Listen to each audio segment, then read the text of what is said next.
Hey model fans, welcome back to the channel, welcome back to another video, or if you're new here, welcome to the channel, welcome to Ducky's Model Cars. I'm your host Kenny, as always, and before I jump into today's actual video review, I just wanted to take a second and say I'm so close to hitting 1,000 subs. At the time of filming, we're at 985, so I only need 15 more to get to that 1,000 mark. So if you guys have seen some videos in the past but haven't subscribed, please consider hitting that subscribe button down below, or again, if you're new to the channel, you like what you see, again, please consider hitting that subscribe button down below. It does help out a lot, and I'm trying to hit 1,000 subs by the beginning of June if possible. So thank you in advance, and let me jump right into today's car review. The model in question today is going to be the Mercedes SLS AMG Black Series by Minichamps models. So this model is a fully opening die-cast metal model, which compared to mostly the composite models that I get or that are available is a nice change, and also I think a bit of a shift from Minichamps, at least in the past few years. I know I only have a couple other Minichamps, one being another die-cast metal, one being a fully plastic composite model, so I'm not sure how they choose what they make, but anyways, just so you guys know, this one is a fully metal model. For the body, there are obviously some plastic bits on there.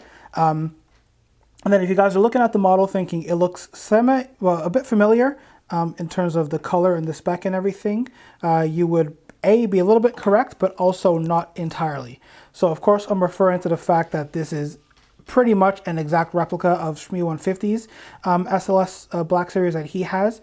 And I think it was 5 or 6 years ago, he actually did do a collab with Minichamps to produce his actual car in 1:18 scale. And this is the exact same car pretty much, except for the fact that obviously there are no Shmee plates on here, and when you actually go to purchase the model, the color name is different. So on Shmee's real life car, he had the car resprayed and I think a Mercedes or AMG color called Mystic Blue, but when you go to purchase this particular model from Minichamps, it's called Daytona Blue Metallic. So I'm not sure if maybe Shmee and Minichamps and Mercedes have some agreement that only his car would be that color. I'm not sure, but yeah, if you guys are wondering why the car looks so familiar, it's because it is effectively Shmee 150's car, just again with the color name change and none of his branding or anything on the plates.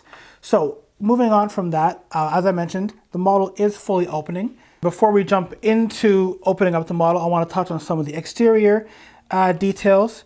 So sorry about the glare from the lights above, but if I shine some extra light on here, we can hopefully see all the beautiful metallic flake in the paint there as well. I'm not sure if the camera is going to fully pick it up. The camera is probably making the paint look a little bit darker than it is when you look at it yourself. It is a dark paint, but it's not quite as dark as maybe the camera is showing. So hopefully with the extra light there, you can see how the paint brightens up a little bit and has all that wonderful metallic flake in there as well.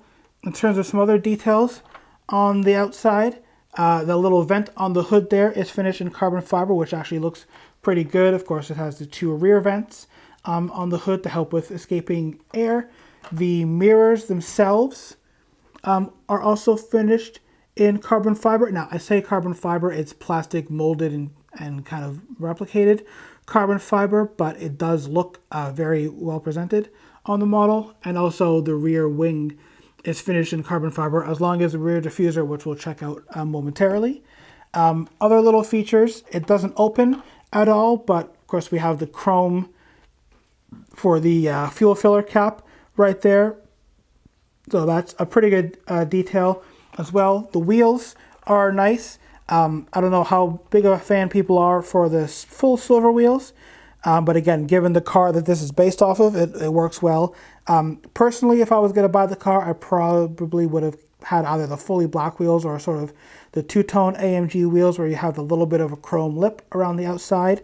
But either way, the wheel detail is awesome. We see the 3-point star logo in the middle, all the lug nuts and details around the side, and even the brake calipers finished in like a goldy yellow color. And it might be hard to see on camera, but the brake calipers do also sport the AMG logo on there, as well as obviously having the carbon ceramic massive rotors back there.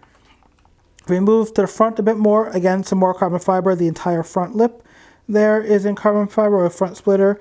Being that this is the Black Series and the more sort of track-focused hardcore version of the SLS, we also see the little canards on either side of the front to help with aero management, obviously, as well as the big wing on the back, which I'll touch on. And again, up front, pretty simple. You just have AMG on the license plate, not see-through mesh for the grille, which at least it looks pretty good. So, I'm not too picky about it not being see-through. The headlights are executed well, and all the other little details. Well, again, the mesh is not see-through, but it's executed pretty well on the model, so I'm not going to complain too much about it. And again, might be a little hard to see on camera, but of course you have the AMG Mercedes logo on the front of the hood there. And since we're at the hood, you guys may have noticed when I lift the car up, this little tab. So that is to actually help you open up the hood. So I think if you really tried, you could maybe get your model key in there and pry it up. But Minichamps thought of this, so to make life easy, you go ahead, you push that tab at the bottom, you'll see how it increases the gap there, and then you can go ahead and lift up the hood.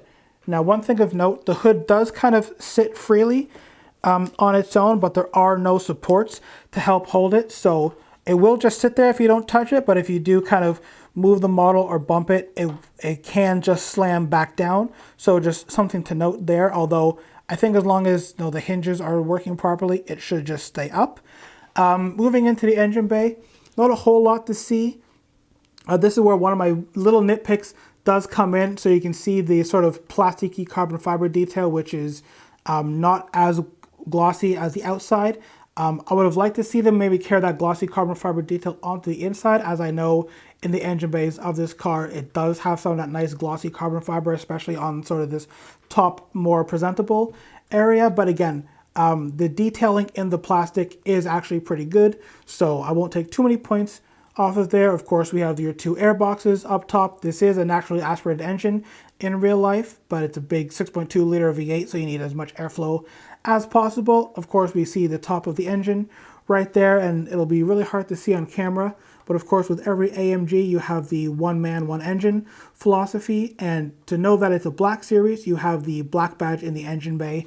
On any non-Black Series AMG model, it's just a silver badge. So really cool to have all that detail in there. And of course, the little blue cap there where you would put your windshield washer fluid. But that's pretty much it for the engine bay. We'll go ahead and drop it back down gently. And you guys might have been able to hear that sort of satisfying metal clunk as it goes down. If we move to the rear, as I mentioned previously, the entire rear diffuser piece there is finished in carbon fiber, which we can see. We have the quad exhaust there with the chrome detailing. Right at the bottom middle is where your reversing camera is, and then I believe right in the middle there above it is your single reverse light. There are no reverse lights in the actual rear tail lights. That's just your brake lights and turn signals. Again, the lighting is well executed, and then on the back there we have the three badges. So of course, the Mercedes badge in the middle, the SLS badge on the left or on the driver's side in this case, and then we have the AMG badge on the right side. And again, it's not a huge detail on this car, but again, another way you know it's a Black Series is that you might be able to see just to the left of the AMG logo, there's that little L-shaped black piece, and on the real cars it says Black Series. On this, I'm sure they couldn't get the text that small, but it's still cool to see that little detail, so you know that this is in fact the Black Series. Moving up a bit, again, I mentioned the wing is finished in carbon fiber, so we can see all the nice detailing there, and even the little like a secondary lip spoiler that's attached to the trunk. Of course, on the regular SLS, if you will, it does have a bit of like an active aero wing that can pop out, or I think you can push a button on the inside that can be deployed. But again, because this is basically a race car, it has the big fixed wing. We can go ahead and open up the trunk, and in the back, not really much to see. There is some nice felt liner detail, which I like to see, but yeah, not really much going on in the trunk. But I do know from seeing these cars on video and a bit in real life that you do actually have a decent amount of trunk space in there. So if you wanted to take a road trip with your car, you can actually fit your luggage in the back, which is good. And then if I flip the model this way, we can get to what is basically the kind of party piece of the SLS in general. So the SLS, of course, in many ways is, I guess you could say, the spiritual successor to the 300 SL Gullwing, which was the first car ever to have those crazy doors. And of course, this car carries on that tradition. So we take our model key, gently lift up from the bottom. We can have the Gullwing doors come up. Now, I'm not sure if it's just my model or on all of them, but you might be able to notice here that the passenger side doesn't quite sit 100% of the way up. So not too much of an issue. I can maybe try to sort it out a little bit. You see, if I push it up there, it'll stay, but then it will start to slowly fall back down. Again, not a huge deal. You know, the doors do still stay up. So if one wants to sag a little bit, no, for me, not a big deal. For other people, maybe it's a quick fix. But yeah, definitely cool to have a car with Gullwing doors. And this is my first and only SLS model, so it's really cool. Obviously I wanted something with the doors after having, the Lamborghinis, the McLarens in the collection.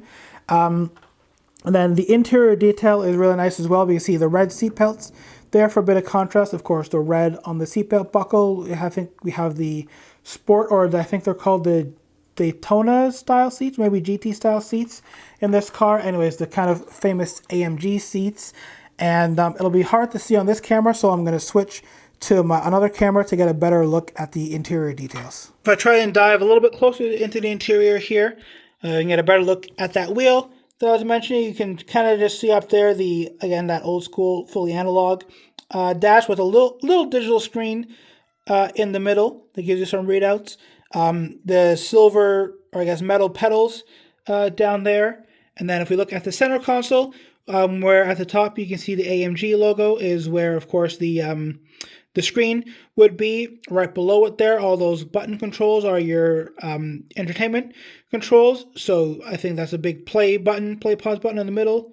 Obviously you have your track selection on either side. The buttons on the left, I think, are for switching to different media sources.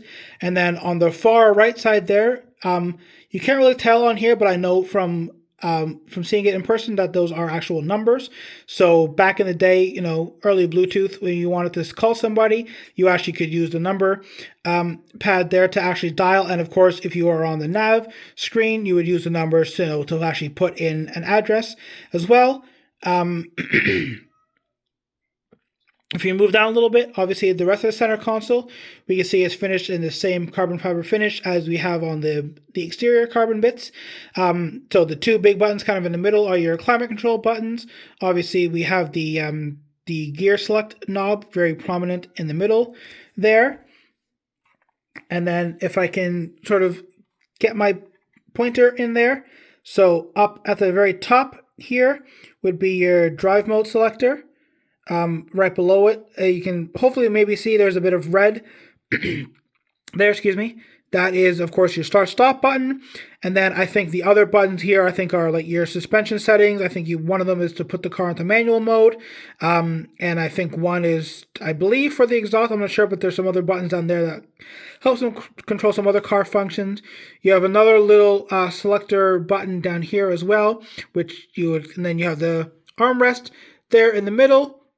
And of course would lift up, and then if I spin this way, you can see it has the AMG bucket seats and the very prominent red seat belts on there, and even the carbon fiber door sill detail with the AMG logo, which you can maybe hopefully see right there above my finger. And it doesn't actually latch, but you have here a replica of the door latch.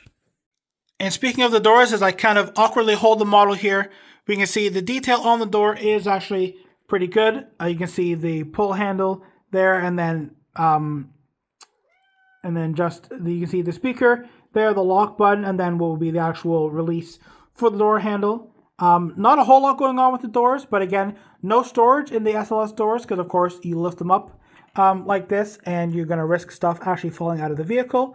But yeah, overall, the interior of this model is very, very well executed. So back on the outside, and before I end off, one more cool detail I want to show is if we actually flip the model on its side here, we can see there's actually a lot of detail on the underneath of the car. So of course the wheels do turn as well, and we can see obviously the control arms there. We see the bottom of the engine, the transmission and everything, the gearbox.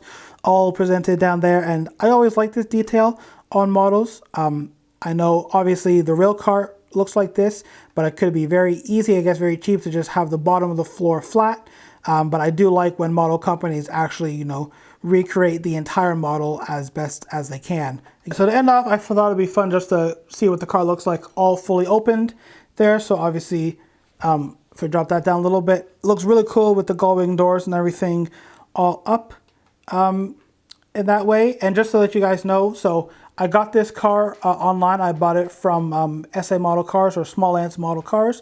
They are, I believe, an online only outfit. They're based, the warehouse is based in China. So as always, I paid, well, shipped to my house, landed. I paid, I think it was $330 Canadian.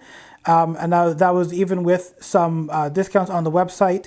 The one caveat with the website is, depending where you live, you can only sort prices by USD, pounds, or euros. So obviously, if you don't live in one of those areas, you're gonna have to convert it as well. But from everything that I've seen and looked at, SA Model Cars seems to have the best overall prices, probably because all the cars are built there, so they don't have to pay crazy shipping costs to get it somewhere else. But yeah, I'll put a link in the description below to this exact car as I got it, and then you guys can check out the rest of the website. I know they have a discount code going right now, I think for another couple weeks, I'm not sure. But yeah, if you guys want to go grab yourself a model, you can go to SA Models. I've bought a few things from them in the past, had zero issues, so I would definitely recommend them, and I'll probably use them again myself in future. But just to end off quickly, guys, as I mentioned at the top of this video, I'm only 15 subscribers away from hitting that 1,000 sub mark. So if you have been enjoying the videos, please consider subscribing. If you're new to the channel, you like what you see, you want to obviously stay up to date with more, again, hit that subscribe button. Also, if you guys could throw the video a like, it really helps out the channel as well. Let me know what you guys think of the model. Let me know if you guys have an SLS or if you want to pick one up. And with that said, happy collecting, and I'll see you guys all in the next video. Bye.